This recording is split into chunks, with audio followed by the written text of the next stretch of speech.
Last thing I want to do is hang my nuts in this, so I need to move it.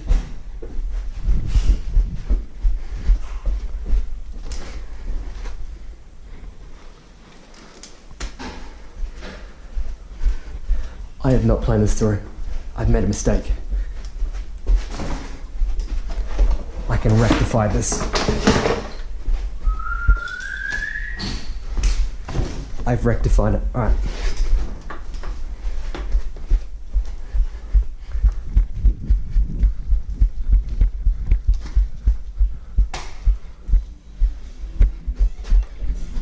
Hey. Hello, Panda. Shut up.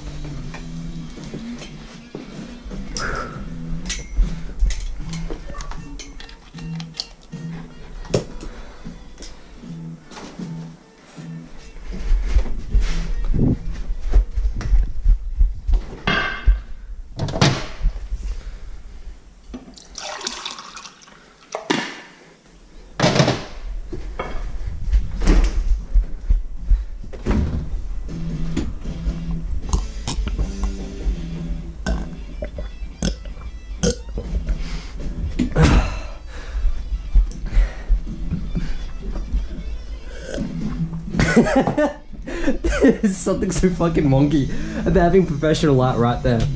Alrighty. Yo, what's up, guys? It's actually TOS Celebrity now. It's a bit weird saying that. I'm bringing you a drift cam video, and I've got this big ass light, and I can't even look at it. It's so bright. But yeah, I decided to bring you guys a video. It's like the first video in like 6 months where I haven't like cracked up a can of V, like inhaled it for recording. Super excited. Anyway, so what I want to do is build another Commodore, right? So there's this fancy thing in Australia. We have Commodores. I love them. I want to represent my country, like out in competitions and Forza. And so I've been driving this one Commodore for like ages now. I love the car, but I'm getting sick of it. So what we're going to do, we're going to buy a different car that just happens to be a Commodore, and we're going to build that.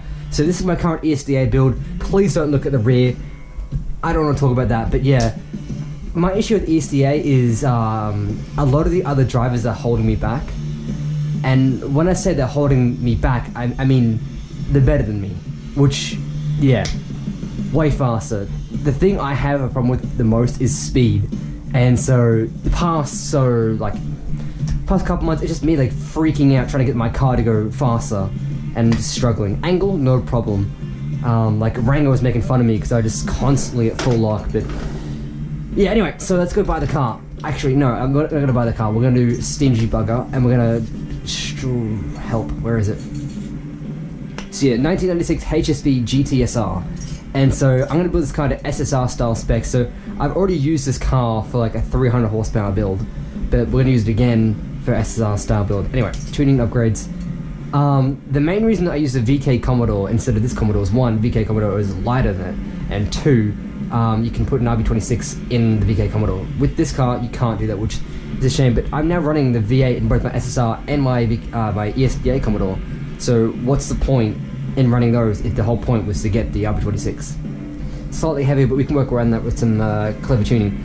Anyway, so I've learned some new tips since the last video I used, and a lot of new things, a lot of new experience, especially being in TUS now. Some of the guys helped me over there. Just to get started, we're going to delete everything we've done on this car. Any nice tune, anything cool I did in this car, we're not doing it anymore. Deleting all that. Conversion.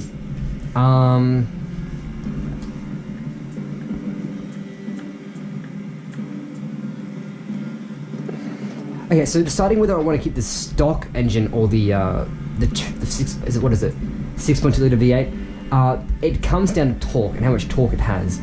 I'm going to try and get the more torquey engine for this build. And another thing I've got to consider is weight. This engine here is about 100 to 200 pounds lighter than this engine, and so that's another factor to keep into it. So I believe the SSR spec for Open is, for 265 is 2,600. So I'm trying to go for that range for the 265s. But in terms of torque, power, I love the part where it tells me.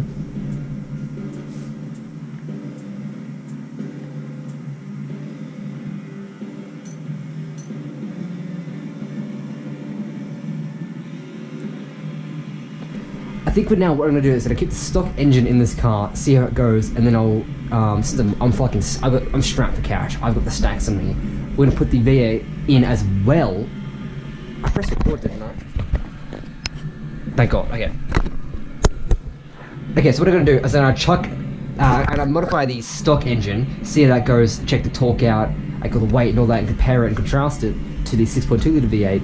And the only reason I'm doing this, I'm strapped for cash. I've got 6.3 mil, so money is not a problem for me. So we're gonna go straight into that.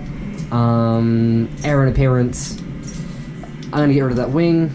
Perfect. This is what most of our roads look like in Australia. You see these cars driving around everywhere. They're not exactly this variant, obviously, because this is like super expensive, like limited edition model. But just piece of shit Commodores like that. You see them around the streets, especially the 2000 model. I think it's like the VT or. But yeah, it's like a big part of Australian culture, like the Commodores. So bust out this. I'm probably gonna skip over all this part. This is like the boring bits. Oh, look, tires. So yeah, street tires, of course, SSR. Chuck on 235. What I might even try to do is chuck on 255s on the front and rear. JSI Mystified, he is, you know, the best. Well, he's I would say he's one of the best drivers in the scene right now, you know, excluding Minty Fresh and all those guys. Qualified first for ESDA, and I qualified 32nd, which I'm not happy about, which means I'm going against him in ESDA, so that'd be fun. Looking forward to it. He's a funny guy. But he actually, if I remember correctly, he actually runs 255s on the front and rear, which usually people run like a smaller tire width in the front, so it's interesting seeing that. And I'm wondering how that would affect the car, because I used to be one of those guys who would run about 205s in the front, 255s in the rear. But lately I've been kind of opening up the idea of using thicker tire width in the front.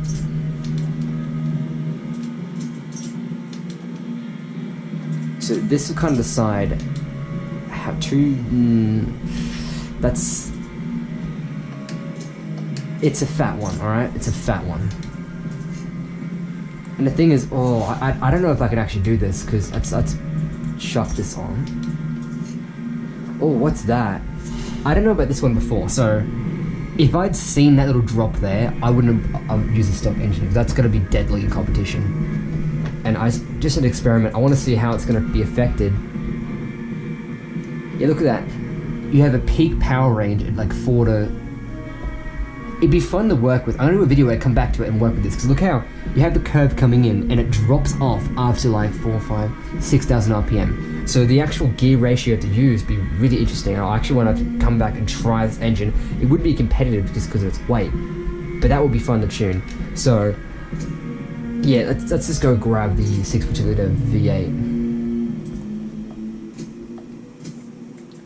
We're still a little overweight, like a little bit heavier than I wanted to. But we can actually, we can prioritize mods, so. Yep. This one's always handy. It's 700. It's only 2 pounds. That's no pounds. Okay, so we need to do this one as well. That's 690. We don't want to do that one at all. Okay. Air filter. Nice. This one. Nice. That does nothing. Valves. Bingo. Okay. Block. Block doesn't do anything. And then we got pistons and compression. Alright, awesome. Now that we got that laid out, if we can fit on some cam... Oh, unlucky. Can't fit on camshells. So what we're going to do is breathe some... Got valves. Displacement. $4.99. Perfect. And so we're actually sitting more in the 265s category, which, oh, thank God we have it. If we didn't have it, we'd be, oh, thank God. Yeah, so that's the actual build. Here we go to the tunings, and I've learned some interesting things. I watched a video by Taco Man, or Juan the Taco Man, I don't know. Either way, I'll link that in the description. It's a great watch. He has a really funky tuning style where he actually lowers the spring rate all the way down and raises the ride height. And so it's very insightful, especially the part where he talks about a mathematical method to getting the camber alignment, which is, that helped me out a lot. And it was a very insightful video. It's like 30 minutes long, but it's a great watch, and I hope it makes a part 2, because he did promise he'd make one. Anyway, so in the video he talks about getting the tires to 32 psi at all times, and I'm conflicted because I've heard from a lot of other sources that having, so like especially like, you know, TRS Ranger, good friend of mine, Elenical, we've known each other years. You know, that 32 psi isn't always optimal tire pressure, and so if you're a newcomer coming into it, I'd recommend try to get that 32 psi while hot, like constantly, just be consistent. But I've been doing a thing where I have my front tires a bit higher, so like, you know, just cold, they're running about 32 to 35 psi. It's just a personal preference. I'm still not sure which way I like to swing, so whether I like the high pressure or the lower pressure, so I'm still conflicted on that. I was talking to Ranger online, and he gave me a bit of insight into gear ratio tuning, and it's more just finding the power range for your RPM, so trying to get that balance. And so that helped me a lot, especially my ESDA build, because I was driving like, okay, I drove his car, I'm like, okay, this is how his car works. I like the way his car feels.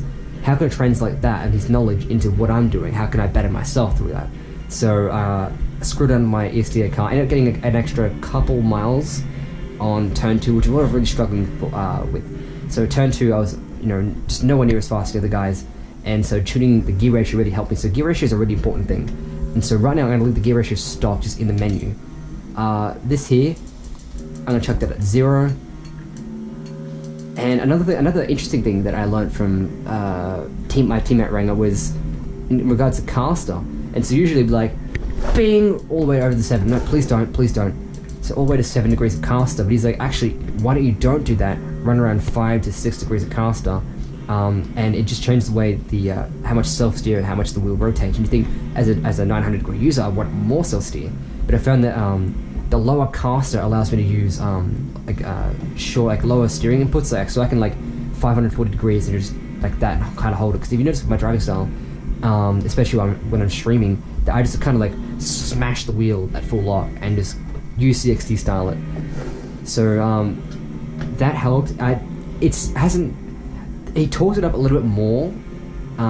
Like the value of the change was over dramatified by him, because it didn't actually do too much difference, but it's just a slight difference that helps. Anti-roll bars. I watched a video created by Initial Die. It's a bit outdated now due to the, you know, the lock kit and all that, but around 30 to 20 that works. And so I've been experimenting with what I do with the anti-roll bars. So it really affects how the car gains oversteer, and so I'm learning new knowledge, new things. So yeah, 30-20 seems to work for me, and it's actually what I did in Assetto Corsa. So generally, like especially my A86, 30-20. So with the springs, I thought I knew what to do with the springs, but now I've got no fucking clue. So biggest thing I've learned is ride height. Bump it up. I've always had my ride height a couple of inches. You know, I never like bottom it out, but I've always had a couple of inches above, or centimeters. I'm new to the inches system. But yeah, so I'm jacking the car up, and I've noticed, especially with, a lot of the D1 GP guys, you know, Nakamura and all that, you know, all those really good old drivers, their car actually sits you know, quite high. Their ride height's quite high, and so I've thought, okay, well, it doesn't look as good. It still looks cool, but you know, so I'm running a much higher ride height now, and so I'm going to leave this stock right now, just to see how we need to change it when we're actually driving. Rebound stiffness. Now, I've always struggled with rebound. I've had absolutely no clue what I'm doing, and I've actually finally just started to get a grips on it. So what I'm going to do, so the biggest problem with rebound was the fact that I wasn't using enough of it. So I'm usually running around 6 to 5 degrees rebound, and I found that's actually drastically decreasing the speed I'm getting. So actually what I did with my ESDA car is I ran like 13, 12 degrees of rebound in the front, and I found it was just so much faster, so much more responsive, and had so much more bites in the front. And so I'm like, wow, okay, maybe having that low isn't what I meant to do, because I was always going to the formula of just using low rebound in the front, and so changing it up drastically increased style. And you notice, especially there's a clip with me and T. West Smithers, and compared to my old clips, I'm just so much more smooth. I don't get that jitter, that kind of bubble that I usually get. So Von Zatako, I keep butchering his name, it's something like that. He generally runs 9 to 8, and like it's very consistent with what I've heard from other drivers. Like T. West Frank, he recommend 8.8 in the front, and then just so it's kind of just like 8 and then like halving that, which is into 4. But the thing that so no, it's like 9.5, 9, 8.5, 8. The thing that One Zatako did different from Rango, because Rango you do like 8, 10, and then halve that for the bump. What One Zatako did is he did the difference in the rebound was the difference in the springs. So he would go all the way down and like have it 30 to 60 pounds or whatever inches difference, and then he put like 3 to 4 difference in the rebound, and that's how he got his rebound values. In terms of braking, I actually like a bit of a bias to the front, 70, and then in regards to differential, you just play around with it. I don't find it has too much of a difference. You can just lock it, but it's a slight advantage, and when you're competitive, because I'm super unoriginal, we're going to Suzuka again, like the same track I did last video. It's a great track. It's the best track we had so far in Forza.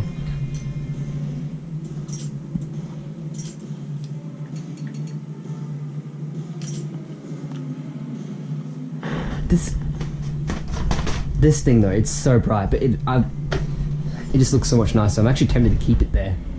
It has like a nice glow to it compared to that thing, which isn't even the same light bulb. It's like blue and then yellow. Where's my cat? Hey, where's my actual phone at? Help. There it is. Nice.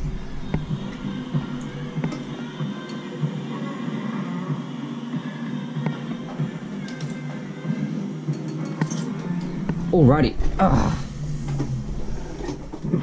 Oh, instantly G920 users. I love this, man. Jesus, calm down. There we go. That's kind of better. Yeah, that'll do. Of course it would do that. Of course it would spike.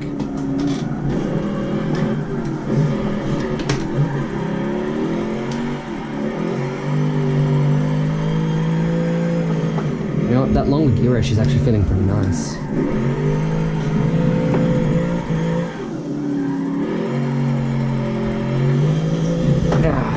Take it back.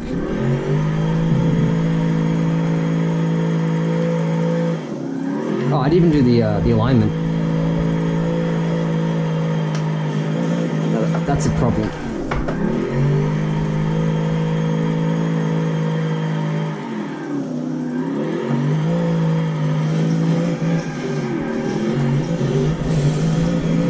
Awesome. Okay, so we've done a lap. Just a couple of quick adjustments. I'm gonna get this car running pretty fast. It's a nice car. I'm pretty sure it actually has a wider wheelbase than the VK, so... Okay, here's the funky thing I learned from One Zatako that really stood out to me. So, once you get it kind of level, like look at this, in Suzuka you start off perfectly level. Look, 3 on each side, this is what you do, this is cool. You get your wheel, and you go all the way to the side. Look at that difference, right? So I need to add camber to this. Excellent, so let's go. Tune setup. I'll explain it more in a second. It'll make more sense. Okay, we're gonna go 4.5, and then I'm gonna test it. Because that's how much I put in my Commodore. Okay, all the way. Okay. Now, I'm kind of retarded, so I don't know whether I should put more or less in, so let's try it again. We're gonna go all the way to 5, see what happens.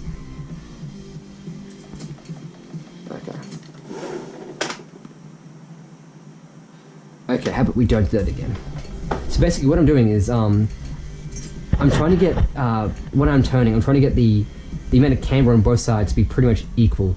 The larger the difference in camber when you're steering, the more likely you are to get not oversteer. And so just doing this way, it's a really easy way to eliminate that.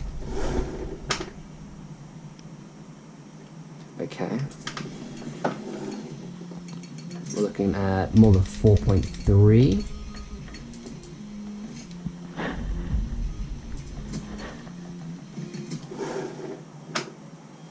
Okay, 537. 4.2. I won't stay this too long, don't worry. What's that person want on?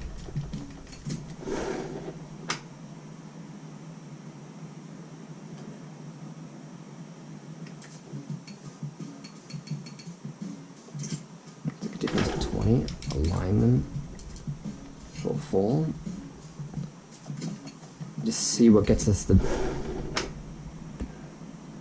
least difference. That's a good it's like a difference of 6.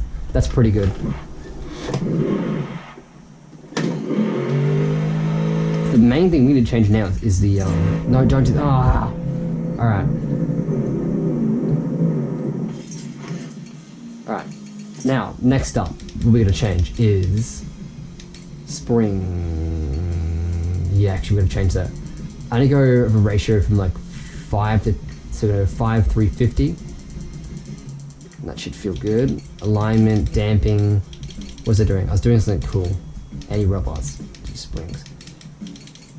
Help. What was I doing? Oh, no, gear ratio, that's right.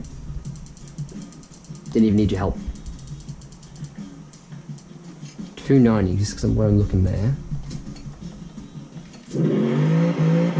Alright.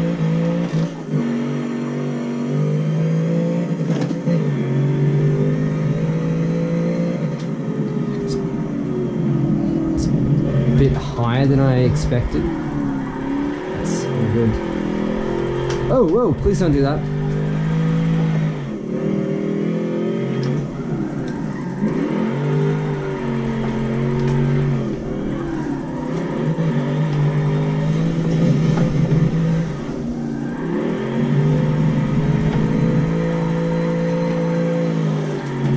Oh, that was a snappy transition.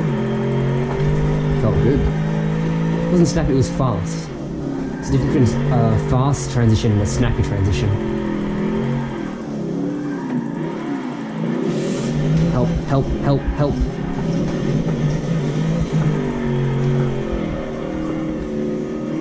What I noticed was a bit of weird understeer. It could partly be to the fact that my pedals are retarded. Oh my.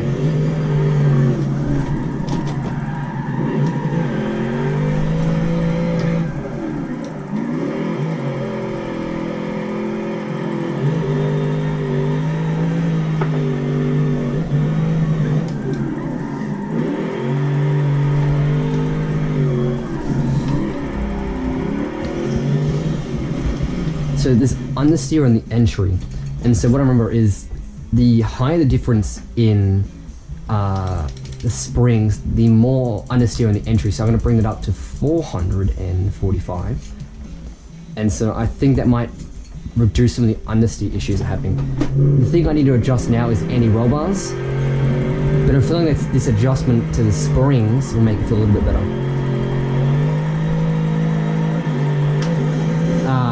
Help, fuck. That's not cool.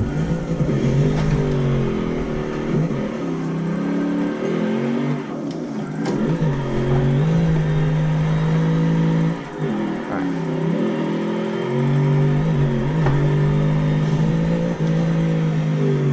One thing I'll have a look at is... where is it? Suspension.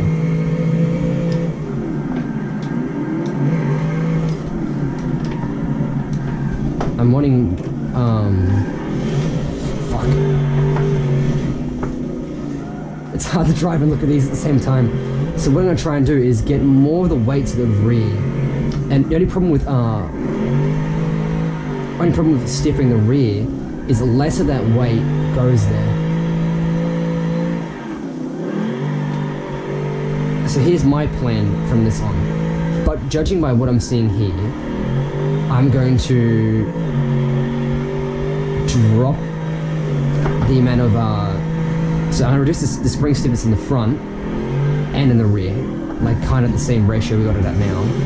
And I'm gonna I'm gonna increase the ratio a bit more of a difference, and reduce the spring stiffness. So springs, go 400 and 335, 290 actually. Yeah, screw it. The next thing, so once we got this good, the next thing I want to do is anti-roll bars. Gear ratio is pretty decent. I'd say a little bit tighter. Oh, I thought I was going to hit that. Nice. I didn't expect to come out of that alive. I had to like left foot brake it a bit in that corner just to continue it. What I need is my phone up so I can look at my telemetry and still see my RPM. See that? If you notice on the like the spring offset, you'll notice that more of the weight's going to the rear, and it feels much better. I'm just having some issues with the pedal spiking because G920 stuff. Like that there, just before, that would have spun out. So we're making improvements, we're going up there. A bit slow on the transitions, but it's a heavy car. And just to make sure it stays in that power, oh, that's spiking. It's, yeah, you can see it right there. Epic.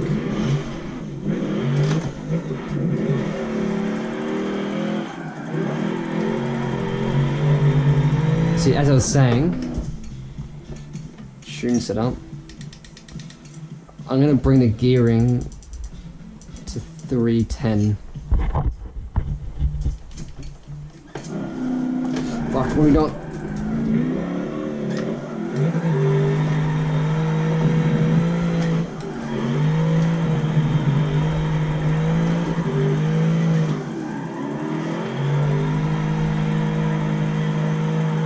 So I'm gonna increase.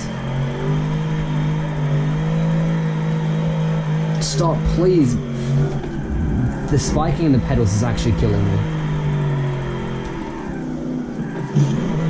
Like you can see the line I'm trying to take, and then the pedals are just ruining it. So what I'm feeling is we need to adjust the roll bars. I'm thinking a bit more oversteer in the rear. And you think for like a good driver, not a good driver, a pro driver, that I'd be able to like know what anti-roll bars do. But I can't remember whether adjusting, like stiffening that makes it like more oversteery or more understeery. We should find out. We're gonna bump this up to 25. Oh, 24 will do. My gut feeling's telling me 25 though. Probably should grab some new tires soon. That's really cool.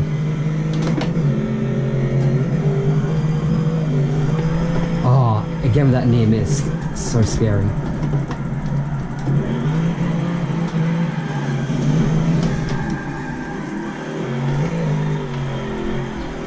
See what I mean? See how it's just dying out in me?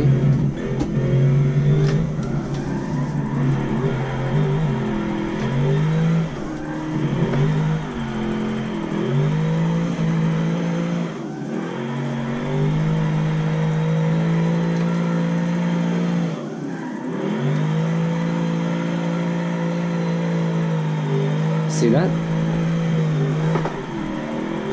Minimal adjustments while driving. Pedals. I'm gonna grab fresh tires. Test drive. Again, we're gonna go tune set up. What I'm thinking, alright, hear me out. 22, 28. Alright, 22, 27. Oh, this shirt's getting hot. Alright.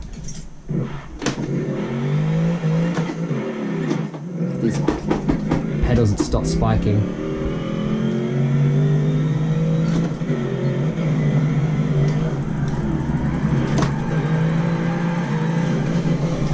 Whoops.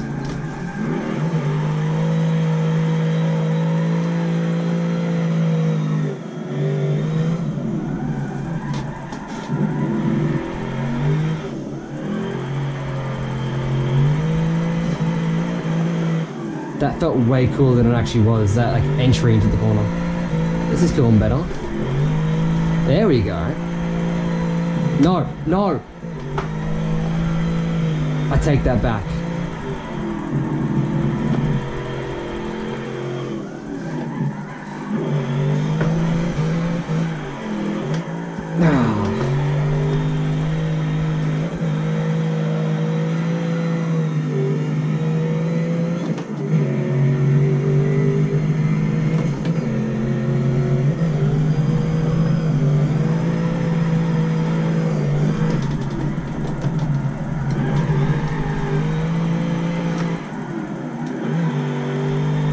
So it's better in some aspects. I find that initiating is way better. And you notice that because I had some strong initiations, but there's a couple points where I just need to make some little adjustments. I'm thinking about changing the rebound to what Rangus suggested, where I go directly half. This is feeling smooth.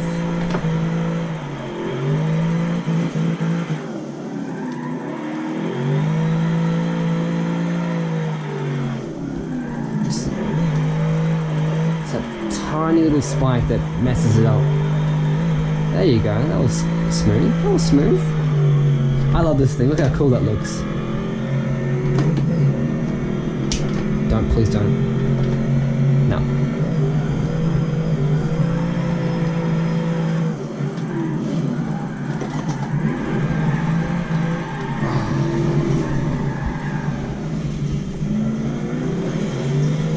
Another thing I've noticed with when I race up the ride height, is left foot braking is it works a lot better actually. I feel like I can shift the weight of the car a lot easier.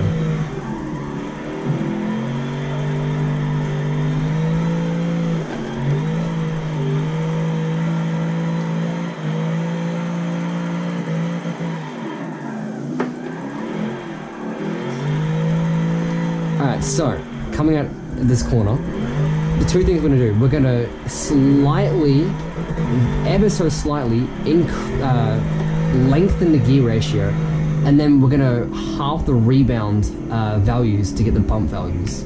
So let's do that right now. Gearing, 3 of 5, dampening, so 9, what's half of 9? Okay, we're going to go 5. 5 plus 5 is 10, no, we're going to go 4.8. I'm not very good at math. 4.8. 4, that's 8, right? 60, yeah, that's pretty close. Then half of 9 is 4.5. Quick math. Okay, none of our speed coming to this corner.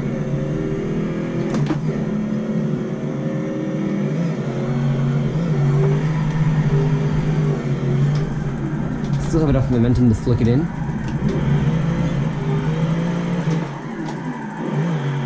Oh, there we go. We're in the power bands.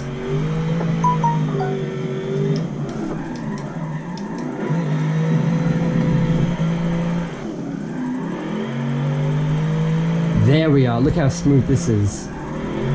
Look at this. We're directly in that power band where I can like make adjustments and mistakes with the throttle, which is great since I've got a spiking pedal, and it doesn't affect my line too bad. Look at this. Look at this. Perfect. There we go. So you can full lock this. Okay, we're not quite at that level yet, and it's a bit difficult. The spiking pedals. This feels great. This feels good. Everything's perfect, pretty much. It's just anti-roll bars now.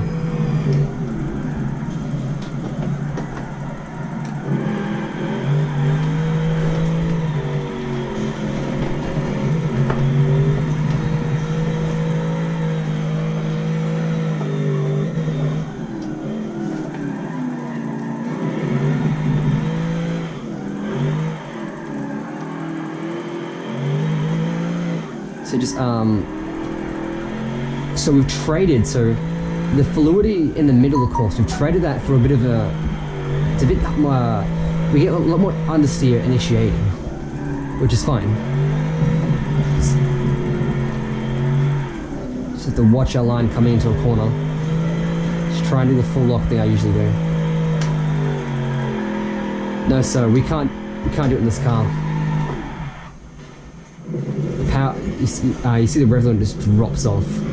I feel like we could get it to do it, but it'd be very temperamental, so I'm not gonna go full loop or do it anyway.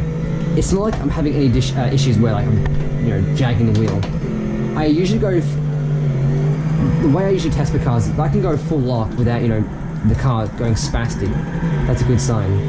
So when you're drifting, you should be able to put the wheel at full lock and hold it. It shouldn't be any dramatic slowdown or have any dramatic corrections. Because I'll show some clips of me doing some crazy angle and like ESDA, and the judges are like, oh my god, like is he gonna, like he's probably freaking out. But in reality, I was just chilling because just put it full lock, no problems, and that's how I test whether my car actually is good. Not a very good test because I'm probably one of the worst ESDA drivers right now, but it's effective. But yeah, definitely next season, but yes, next year, I'm projecting it's gonna be a good year. It's really struggling to find to do that full lock, and I think it's just the amount of grip at the front. If I reduce the front tire width to like 235s, I think I could get away with it and do the full lock. But I really like the additional front end grip. Shut up, Rango, idiot head. This is great. So let's get a final build analysis of what I've actually done. Funny enough, I didn't even touch the tire pressure. That's pretty perfect straight off the bat. Let's have a look at the tire hit. Yeah, pretty much bang on 32 psi. I've been running 24 for my SSR VK Commodore just exclusively. It's a really good number, and it's okay if you go over 32 psi. It's won't hurt. Oh, shut up, Ranger. Oh my god. Actual munchkin. No, stop. I pressed mute. Oh, amen. Okay, so final build. What have we done? So we have 34 psi in the front, 24 in the rear. What I might have changed is I might have reduced the amount of psi in the front. That might have helped with getting the full lock, but I like the way it's feeling right now. We've got a front drive of 304. We didn't actually touch the individual gears, which is something I usually do for this. I didn't really feel like I had to. It felt good off the bat. Alignment, we've got a negative 4.4 on the front, 0 in the rear, no toe, and 5.5 caster, which is a new addition for me. We've got an anti-roll bars, 27 in the front, giving that really nice, it helps with the turn-in and like maintaining angle without any corrections in the middle course. And then in the, in the rear, we've got 22 for the anti-roll bar stiffness, and that just really helps with just general it really helps with transferring weight to the rear and getting that grip and speed without over rotating too hard. Go away, Jess. Our spring settings, we're actually going for the spring settings actually lower than what we had last video with 300 through 400 in the front and like around 290, 300 in the rear. The reason I've been lowering it, I think I mentioned this before, it's bringing more weight to the rear when I stomp on it, so I've got a higher ride height and more weight goes to the rear when I accelerate. 9.5 in the front, 9 in the rear, and we've halved that for the bump stiffness. These are my braking values. I like having a bit more to the front so I can kind of like, so the front tires slow down the car, kind of hooks to angle. That's just, it's a personal style preference. Some people like to have a more balanced setup, but this is how I personally run it. And then this 95 90, it's a good value, it works. I'm not going to fine tune the differential because I've got the car running pretty good. I'll be pretty confident to take this out into public lobby and try to tandem. Anyway, so this pretty much concludes the video. I'm going to do some tandeming videos. I'm getting back into the grind with YouTube. I've recently found a passion for making videos again. It's just more the editing part, which I've kind of like lost it for. But yeah, I'm going to do one more lap, and yeah, hope you enjoyed this video. It's been pretty fun having this.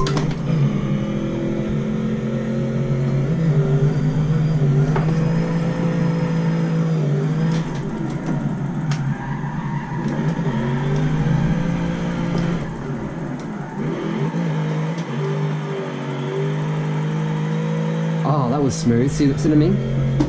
The pedals that stopped spiking. I didn't want to go for a handbrake initiation for that one, but I can do it anyway. A bit offline.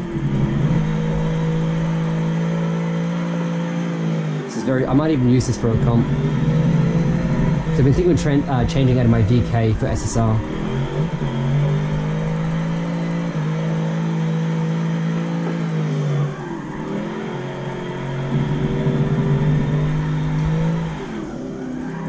You can see how smooth this, very minimal corrections in these high-speed corners.